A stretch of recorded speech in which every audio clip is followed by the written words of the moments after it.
సినిమాలో కొన్ని ప్లేసెస్ లోనే నేను హై ఫీల్ అయ్యాను భయ్య. సో అందుకే ఈ సినిమాకి నేను ఇచ్చే రేటింగ్ 2.95 టమాటోస్ భయ్య. ఒకవేళ మీరు ఈ సినిమా చూస్తుంటే మీరు ఎన్ని టమాటోస్ ఇస్తారో కమెంట్ చేయండి. Subscribe. Welcome to my YouTube channel. ఇవాళ ఎందుకు వచ్చానంటే మీ అందరికీ బాగా తెలుసు మన పుచ్చుక్ రివ్యూస్ కొంచెం తేడాగా ఇచ్చాడన్నమాట. దేని మీద? మన కల్కి మీద. మామూలుగా ఇవ్వలేదు, ఇష్టం వచ్చినట్టు ఇచ్చాడు. బాగుంది, బాగాలేదు, కొంచెం బాగుంది, అసలు బాగాలేదు. ఏంది ఇది? అంత తేడాగా ఇచ్చేయండి భయ్య, నువ్వు నాకు అర్థం కాదు. నువ్వు ఇచ్చిన రివ్యూకి నేను తిట్టాలా, కొట్టాలా, అరవాలా, కోప్పడాలా నాకు అర్థం కావట్లేదు. కొన్ని మాటలు అన్నావు, నువ్వేంటది భయ్యా? దిశా పటాని హాట్ ఉంది భయ్యా, కొంచెం సేపే ఉంటుంది కానీ she sizzles on screen. First of all నేను మాట్లాడే మాట ఏంటంటే దీపికా పడుకునా దీక్షాపత్ని. దీక్షాపత్ని బాగుంది భయ్య. ఒరే దీక్షాపత్ని ఉందే 15 నిమిషాల సినిమాలు, నీకు ఏం నచ్చిందిరా యాక్టింగ్? నాకు అర్థం కాదు. నీకు అమితాబ్ బచ్చన్ గారు, కమల్ హాసన్ గారు, ప్రభాస్ గారు, దీపికా పడుకోని గారు, రాజేంద్ర ప్రసాద్ గారు కనిపించలేదు, కానీ నీకు దీక్షాపత్ని యాక్టింగ్ నచ్చిందంట. నీ రివ్యూ ఏ రేంజ్లో ఉందో అక్కడే అర్థమైపోయింది మనకి. నెక్స్ట్ ఏంటి? 2.95 టమాటోస్ భయ్య. అదే 2.95 టమాటో, అదేమన్నా యావరేజ్ సినిమా అనుకుంటున్నాను 2.95 టమాటోస్ ఇవ్వడానికి? నాకు అర్థం కాదు. నీ టమాటాలు తీసుకెళ్ళి టమాటా పచ్చడి చేసుకో, అర్థమైందా? ఇష్టం వచ్చినట్టు మాట్లాడకు. నీకు అసలు సినిమా మీద ఏ నచ్చ లేదు, అసలు నువ్వు దేనికి పనికిరావు నాకు ఇప్పుడు అర్థమైపోయింది. ఎందుకంటే నువ్వు చేసిన పెంట మామూలుగా లేదు. ఆల్రెడీ వేసుకుంటున్నారు, నేను ఇంకొకరిని జాయిన్ అయ్యా అందుకే. నెక్స్ట్ ఏమన్నావు? సాంగ్స్ అసలు బాగాలేవా? ఏం సాంగ్స్ బాగాలేదు నీకు? ఏ సాంగ్ నచ్చలేదు నీకు? లాస్ట్ క్లైమాక్స్లో వచ్చిన సాంగ్ నువ్వు విన్నావా అసలు? స్టార్టింగ్ ఇంట్రడక్షన్ సాంగ్ నువ్వు విన్నావా అసలు? ఒక కాంప్లెక్సిటీ సాంగ్ ఇంట్రడక్షన్ చేసేది, అది కొంచెం నచ్చలేదు. అది కూడా ప్రభాస్ గారు డ్యాన్స్తో కవర్ చేశారు, అది కూడా సూపర్ ఉంది. నీకు ఏ సాంగ్ నచ్చలేదు భయ్యా? నాకు అర్థం కాదు. బ్యాక్గ్రౌండ్ స్కోర్ లేదా? ఎక్కడ లేదు బ్యాక్గ్రౌండ్ స్కోర్? నువ్వు చెప్పు అసలు ఒకసారి నువ్వు స్టూల్ పేట మీద డ్రమ్స్ వాయించి చూపెట్టు, నీకు అసలు మ్యూజిక్ మీద ఏమాత్రం నాలెడ్జ్ ఉందో నేను చెప్తాను. బ్యాక్గ్రౌండ్ స్కోర్ లేదా? Background score. ఇంకేమన్నావు? ప్రభాస్ గారు స్క్రీన్ టైం కూడా తక్కువైంది, ఇచ్చిన టైంలో బాగానే చేశారు. బాగానే చేశారేంటి? అరే బాగానే చేశారేంటి భయ్యా? ఆయన బాగా చెయ్యకపోతే బాహుబలి నుంచి ఈ రోజు వరకు ఫస్ట్ డే 140-150 crores కలెక్ట్ చేసే అంత పెద్ద హీరో ఎవరు లేరు ఇక్కడ. ఆయన సినిమా వస్తే చిన్న నుంచి పెద్ద వరకు ప్రతి ఒక్కరు బుక్ చేసుకొని వెళ్తారు. అంతేందుకు ఆదిపురుషుకు కూడా అంత నెగిటివ్ టాక్తో వచ్చిన మినిమం బోర్డర్ దాకా వెళ్ళి ఫ్లాప్ అయింది తప్ప అసలు ఏం లేదు. బాగానే చేశాడా? ఒక క్యాజువల్గా అప్పుడు మొన్న 2-3 సంవత్సరాల ముందు హీరో వచ్చి అతడు చూసా అలా చెప్పావు, నువ్వు బాగా చెప్పావు. ఇంకోటి ఏదో అన్నావు, నాకు గుర్తు వస్తలేవు నీ మాటలు. కాంప్లెక్సిటీని అసలు బిల్డప్ చేయలేదా? అసలు నువ్వు ఆ సాంగ్ చూసావు నిద్రపోయావు థియేటర్లో? నాకు అర్థం కాదు. నువ్వు నిద్రపోయి ఉంటావు నాకు తెలిసి థియేటర్లో. ఏ షోకి వెళ్ళావు నువ్వు? మార్నింగ్ 5 షోకి వెళ్ళి ఉంటావు, నైట్ అంతా నిద్రపోయి ఉండవు. ఏం చేసావు? మరి టమాటాలు విసుక్కున్నట్టున్నావు. సో నిద్రలేక నీకు ఆ కాంప్లెక్సిటీ టైంలో నిద్ర వచ్చినట్టుంది, నువ్వు కాంప్లెక్సిటీ చూసి ఉండవు. అందుకని నీకు కాంప్లెక్సిటీ కరెక్ట్గా బిల్డప్ చేయలేదు అనుకుంటున్నావు. ఇంకేమన్నా గ్రీన్ స్క్రీన్తో మొత్తం కవర్ చేశారు సినిమాని. ఏది ఒకసారి నీ వెనక గ్రీన్ స్క్రీన్ పెట్టి మంచి బ్యాక్గ్రౌండ్ సెట్ చేయను చెప్తాను నేను. అప్పుడు చెప్తాను గ్రీన్ స్క్రీన్ సినిమా ఏంటి, నీ గ్రీన్ స్క్రీన్ ఎఫెక్ట్ ఏంటో నేను చెప్తాను. గ్రీన్ స్క్రీన్లో తీసారా? అరే నీకు అంత నీట్గా చుట్టూరు ప్రతి విజువలైజేషన్ అంత గ్రాండ్గా కనిపిస్తుంటే గ్రీన్ స్క్రీన్లో సర్దారని ఎలా అంటావు భయ్యా? నాకు అర్థం కాదు. ఏదో నీ ఇష్టం వచ్చినట్టు మాట్లాడేసావు. కాసేపు బాగుందంటావు, కాసేపు నాగేశ్వర గారికి అప్రిషియేట్ చేయాలంటావు, కాసేపు నాగేశ్వర గారు బిల్డప్ కరెక్ట్ చేయలేదంటావు. అసలు నీ ప్రాబ్లం ఏందో నాకు అర్థం కావట్లేదు భయ్యా. ఇంకేదో అన్నావు కాంప్లెక్సిటీ, అంత కాంప్లెక్స్గా స్టోరీ ఏం లేదా? సింపుల్ స్టోరీ లైనా ఏదో ఒకసారి నువ్వు 2 లైన్లు రాయి ఏదైనా సినిమా.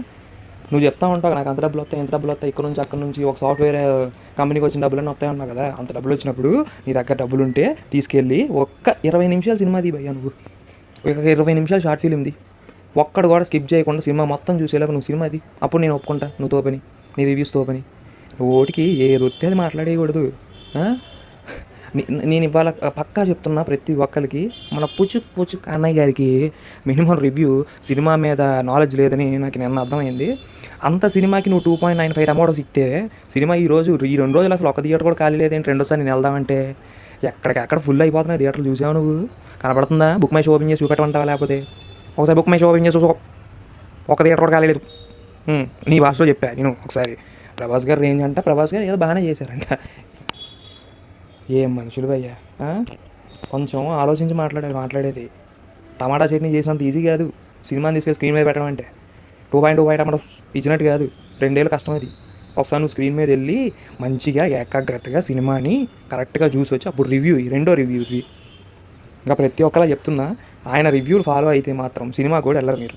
చెప్తున్నా నేను, అంత వరస్ట్ రివ్యూస్ ఇస్తున్నాడు. కల్కికే అంత వరస్ట్ ఇచ్చాడంటే నాకు అసలు అర్థం కావట్లేదు. లాస్ట్ ఆదిపురుషుకి ఇచ్చాడు 3.25 టమాటోస్, కల్కికి 3.95 టమాటోస్ ఏంటి? నోటికొచ్చింది చెప్పావా, కావాలని చెప్పావా, లేకపోతే ఎప్పుడైనా చెప్పించారా నీతో? నాకు అర్థం కావట్లే. నేను నా సబ్స్క్రైబర్లకు చెప్పేది ఒకటే, నా రివ్యూస్ చూసినా చూడకపోయినా మన 2.0 ఆయన రివ్యూ మాత్రం చూడకండి. చూస్తే థియేటర్ గడప దగ్గర కూడా వెళ్ళనివ్వకుండా చేస్తాడు. అర్థమైందా? ప్రతి ఒక్కరికి మనస్ఫూర్తిగా చెప్తున్నాను, విజువల్ వండర్ కల్కి మూవీ చూడండి. మీరు పిల్లల్ని కూడా తీసుకెళ్ళండి, వాళ్ళకు కూడా మంచి నాలెడ్జ్ ఉంటుంది ఈ సినిమా వల్ల. మహాభారతం గురించి చాలా బాగా చూపెట్టారు. అంత సింపుల్గా తీసావు. నీకు ఇంట్రడక్షన్ సీన్ మహాభారతం సీన్ చూసావా నువ్వు? దాన్ని గ్రీన్ స్క్రీన్ అంటావా నువ్వు? సరే గ్రీన్ స్క్రీనే అనుకుందాం. నీకు అనిపించిందా గ్రీన్ స్క్రీన్ ఎక్కడైనా? లేకపోతే నువ్వు గ్రీన్ స్క్రీన్లో వర్క్ చేసావు ఎక్కడ విజువలైజేషన్ విఎఫ్ఎక్స్ స్టూడియోలో? లేదు కదా. మరి నీకు ఎందుకు భయ్యా, మరి ఎందుకురా నీకు? కానీ నీ కాన్ఫిడెన్స్ నాకు బాగా నచ్చింది భయ్యా. ఎవడేమని అనుకోండి, నా ఇష్టం వచ్చినట్టు చెప్తాను అనుకుంటున్నావు కదా. ఒక్కసారి మన ప్రభాస్ ఫ్యాన్స్ అందరూ కలిసి 2.0 సబ్స్క్రైబ్ కొట్టేస్తే ఇంకోసారి అట్లాంటి రివ్యూలు ఏమన్నా ఉంటాడు. అర్థమైందా? పూల చొక్క నీ పూలు ఎండిపోయే రోజులు వస్తున్నాయి అన్నయ్య. నీ పూలు నీ గులాబీ రెక్కలు రాలిపోయే రోజులు వస్తున్నాయి. నువ్వు ఛానల్ని హైప్కి వెళ్ళే ఛానల్ తీసుకొచ్చి పాతాళంలో పెడుతున్నావు. ఇప్పుడు అర్థమవుతుంది. నువ్వు మన లవ్ మీ ఫ్యూ డేర్ కూడా అట్లనే ఇచ్చినావు. నేను నీ వల్ల చూసి వెళ్ళలేదు. చూస్తే సినిమా చాలా బాగుంది. అక్కడక్కడ చిన్న మిస్టేక్స్ ఉన్నాయి, కానీ మిస్టేక్స్ అనేవి ఉంటాయి. ఏ సినిమాలోనా మిస్టేక్స్ ఉంటాయి. ఆ 2-3 మిస్టేక్స్ తీసుకెళ్ళి అసలు బాగాలేదు మీరు రివ్యూ అని చెప్పండి. నా రివ్యూ అయితే దీనికి 2.2 టమాటోస్ భలే చెప్తా భయ్యా. నాకు రావట్లేదు, అది నీకే బాగొచ్చు. అంటే ఇటు చెత్త రివ్యూలు ఇచ్చి చెత్త రేటింగ్ ఇవ్వడానికి నీ తర్వాత ఇవ్వడానికి నేను ఒప్పేసుకుంటున్నాను.